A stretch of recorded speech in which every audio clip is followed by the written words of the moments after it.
Hey friends. Oh, Nezzy, what do you have here? Show him Poodle. Oh my goodness. Hey guys. Hey friends, it's Mike and Deanna Mutzel here, and we're with our daughter Inez, and we want to share with you some tips about how to improve the family's health during this fall. We know that's a great time to kind of change things around, and we are about to start this, and Nezzy just walked in with our chicken, and incidentally, one of the things that we wanted to share with you, one tip, is that just getting kids more involved in the process of cooking, in the process of, just making healthy food, shopping at farmers markets, bringing your kid there, getting them more involved. And one of the things that has really helped our family, and I know not everyone can do this, but growing a lot of vegetables in our backyard, in our front yard, having Nezzy plant the seeds, and obviously, as you can tell, having the chickens, we're not eating them necessarily, but they're great for the eggs. And it ties in all the elements of, because a lot of kids, when you put vegetables on their plate, like some parents like to do, and that's what we think is good, like just give the kid a salad or whatever, it looks foreign to them. But once they get involved in the process, it's actually not so foreign. And, having the chickens and trying to get back to our roots a little bit. I know not everyone can do that, but Nezzy's in the yard all the time, right, Deanna? Mm-hmm. Running, playing, having so much fun outdoors. And that's kind of the next thing that I want to talk to you about is making a routine of going out and walking after dinner. A lot of people complain about indigestion and poor gut health, and that they're putting on weight, as with age. And so a huge thing associated with that is poor indigestion, poor gut health, and just not moving enough. Right. So one thing we've made a huge effort in doing and making it a routine every night is, making our tea, chamomile lavender tea. It's not mandatory, but it's a lot better than alcohol, for improving sleep. Going out, bringing the dogs, bringing Inez, she's on her bike or walking, and we just walk and talk, and it's really a good time. Leave the phones at home. Mm-hmm. It's key. It's really tempting nowadays. All the kids are on the phones, and you're connected to Instagram and Facebook and checking email, and so that's one really simple strategy. So getting kids closer and more involved in the food process. Put your hands up for that. I don't. Yeah. Yes, honey. So this is Poodle. Nezzy, do you want to introduce Poodle? Who's your favorite chicken? Poodle. Poodle. And Ginger. And Ginger. We've named all of our chickens. We've named them. So one of the benefits too of having chickens or pets and getting your kid involved in planting seeds is exposure to healthy microbes as well, and it's really good for their immune system. Unlike a lot of Nezzy's students in kindergarten and preschool, you can hear other chickens in the background. She's not sick all the time because she's out playing in the dirt like kids, I'm sure you did when you were growing up. And so, just the simple step of, instead of revolving around activities like Chuck E. Cheese or going to, not that there's anything wrong with going to a fair, but, activities where it's controlled inside, it's kind of an artificial light environment, focusing instead on going out and taking a walk around a lake, getting out in nature, going to the farmer's market as a family, getting more involved and active forces you to do what? You bring snacks and treats with you. Mm-hmm. You can make, and Deanna does a wonderful job. She can talk about that. Seasonally available fruits, nuts, seeds, homemade stuff. When you go to, not that there's anything wrong with like a Chuck E. Cheese, and I'm not trying to pick on that at all, but when you go to a place like that, you don't have a lot of control over the food. And 9 out of 10 times the food in those type of places, for kids, unfortunately, the food is really not healthy. Right. And then so kids see other kids eating that food and they think it's okay. Whereas if you become friends with people where you're involving, going out and hiking, right, going to the lake, going paddleboarding, walking around, playing in a playground. You want to get up, Bug? Nezzy wants to get going here. Okay, say bye, Poodle. She's active. Can you wave, Nezzy? Say bye-bye. Where are you going to go? Outside. You're going to go play, see? So again, you don't have to have chickens to have a healthy, happy kid, but it actually really does help. And you get great eggs out of it. So I was talking about just, incorporating your lifestyle and trying to get more active and outdoors. Right. And Deanna does most of the shopping here. So why don't you jump in with some of the tips on food, Mm-hmm. You're not a chef, but you've learned how to create really healthy food by just trial and error. Trial and error is the key too, and keeping it fun and involving your kids early. So, you can't be afraid to fail in the kitchen. Just got to go for it. Sometimes your kids will love it. Sometimes they will hate it. That's okay. That's how you learn. That's how you and learn. Improve. Right. But first and foremost, making vegetables fun, especially because they don't have to be boring. So, you can blend them up into smoothies. You can make, raw veggie breads. So many different types and ways that you can, basically, create some delicious looking vegetables that are fun visually and fun for kids to handle, and so they don't feel like they're missing out when they're out having like candy and processed foods like the other kids at school and daycare. So yeah, just keeping food real fun and processing it in different ways. So one of the things that we've learned, like instead of just having zucchini chopped up and sauteed, using like a spiralizer. So let's talk about that. Like, so you're taking the same vegetables, but the form is a little bit different, and then that way the kids don't think it's a vegetable. Right, they look like noodles, right? So again, there's spaghetti or something. Yeah, it looks like spaghetti. They have fun with it. Our daughter, who's 5, she'll spiralize zucchini, and because she did it, she loves to eat it, and it takes on any flavor. So we can make like a healthy, quote, mac and no cheese, for example. So, she loves to get involved with her food, and most kids will if you give them the opportunity and make it fun, and surrounding yourself around like people.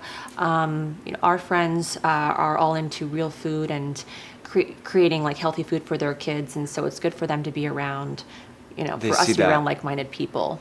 And that really helps take away from like the social pressures of, the candy and the crap out there. So. And then having to be like, so for example, if you're in a social situation with families that don't eat as well as you would like to eat, it creates this weird dynamic where your kid who normally would eat healthy food, here comes Inez, is kind of having to make a decision and wants to fit in, so they'll choose oh my gosh, we literally just got an egg. Right on. Lucy Mutzel. This is so funny. So you can get a lot of ideas on social media. The beauty of social media, Pinterest and Instagram, you can get many ideas from social media on how to be creative with vegetables, with parents who have struggled like any other parent on like, what can I do for my child who doesn't like to eat broccoli or vegetables in general. So flavoring. Just different flavors you can do. Or what hashtags should they look at? Right. What hashtags? Yeah. Healthy kids, paleo kids, real food kids, low carb kids. Keto kids. That's another good one. Yeah. Because sugar added. these carbohydrates, especially processed carbohydrates, can cause just our aberrant, erratic behavior in children. So focusing on just real food, and the carbohydrates that can be great for kids. Butternut squash, acorn squash, instead of like oatmeal and cereal and stuff like that. So you're just making small substitutions, getting kids involved in the process. Like Deanna mentioned, having Inez sit there with the spiralizer. This tool is like $19 on Amazon. A spiralizer. You can spiralize carrots, zucchini, beets. I mean, pretty much anything, all kinds of squashes. Right. But it really helps that, we go out in the garden and get the squash off the vine, or get it from the farmer's market and she picks it out. It's totally different from just putting it on her plate. So that's the thing where all families want their kids to eat healthier and better, but you just put it on the plate and it's so foreign to them because they're used to this stuff, and that food scientists have created with artificial sweeteners and excess salt and MSG and a lot of hydrolyzed oils. I mean, that's what kid or human really, if they didn't know any better, would want to pick that over the food that grows from the garden, because it's been engineered so it's very palatable. So we need to make a conscious, healthy effort to strive to get our kids involved in the process, and then getting people more outdoors and outside, and then slowly incorporating these foods over time. Handling foods, again, from the soils versus opening from a box. Because this is stuff they'll carry on for the rest of their lives and carry on to their families and their kids. So you're setting the foundation, no matter what they do when they leave the house. You can't have the mentality of, well, it's not going to matter because they're going to eat whatever they want when they leave the house. No, that's not true, actually. Work hard to set those foundations when they're young, while they're living with you. They'll probably come back to the same foundations no matter what happens when they leave the house and go to college. And just understand the 80-20 rule, right? Where if 80% of the time they're eating the food that you are making them, which is healthy, real, whole foods from a lot of vegetables and lean protein, clean protein, locally prepared in season, if they do have a little bit of cake at school or chocolate or whatever it may be, at least you're controlling majority. And you'll notice that the child's behavior will dramatically improve. There's been times where our daughter is really erratic after a birthday party where we couldn't control the food. So it makes a big difference, and that can help getting, the last point we want to make is how to get your spouse involved. Sometimes, either the mom's really on board or the dad's on board, but another partner is not really on board. So, everything that we've talked about really helps to reinforce this. Spending more time in nature, walking, getting active as a family, and then also shopping as a family, and getting the spouse involved in the cooking process can really help as well. And so last thing I want to mention, just having the availability of junk food and access to that will increase the consumption of junk food. Whether it's gluten-free chips or M&Ms, just having that available and the access to that will lend itself to more consumption of that, even with really strong-willed people. So what's the solution to get rid of junk food? Don't buy it. That's the thing. So just don't buy it. Yeah. Oftentimes even there's healthy junk food, gluten-free junk food and so forth. We recommend just, if you want to snack, having berries, small little, color-rich, like raspberries, blueberries, pomegranate, even a half of an avocado with some Celtic sea salt is an amazing snack to have around. And when you're eating those foods, you're not going to binge on them. Right. I've never seen anyone eat 14 avocados. And time invested now, it might seem like very high maintenance and a lot of work, which over time it gets easier when you practice, will be less time bringing your kids to the hospital, or less time for them staying at home and you missing work because they're at home sick. So it really is in your best interest to invest the time now to build their immune systems through eating real food, because it'll save you time, because they're going to be healthy. They're not going to get sick. Our daughter's rarely sick. More performance, in the sporting events, better performance in school and academics, and overall just better family life, because when a kid has aberrant behavior swings and mood swings and they're defiant, the sugar, having large boluses of sugar can really affect the neurochemistry within the brain and therefore behavior and sleep. So having a kid that's on an even keel, that goes to bed at the same time, they're tired because you're spending time out in nature, outdoors in your backyard, or doing walks around your neighborhood, you'll notice a huge shift in the whole family dynamic, more improvements in your sleep, in your stress load, in your productivity. Exactly. I think we have another chicken coming.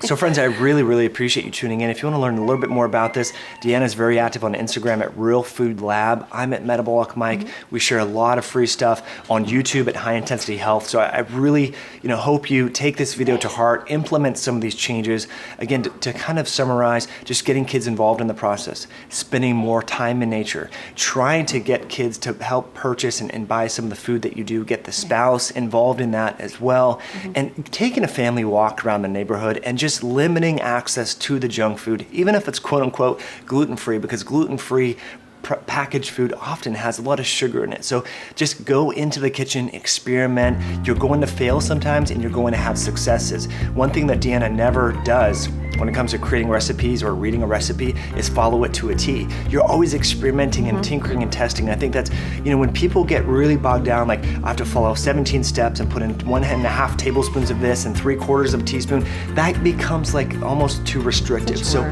just experiment, tinker and test, create your own recipes, and you'll be so surprised if you implement just a few of these, how your family's health will improve. And we would love to know how it worked for you, because we've been tinkering and testing with this stuff for 15, 20 years prior to having Nez, and then implemented this healthy way of eating with her, and she's really thrived, and we're super grateful and excited to help to pass on some of these things we've learned to her and also influence other families along the way. All right, we'll catch you guys soon. Thanks for tuning in.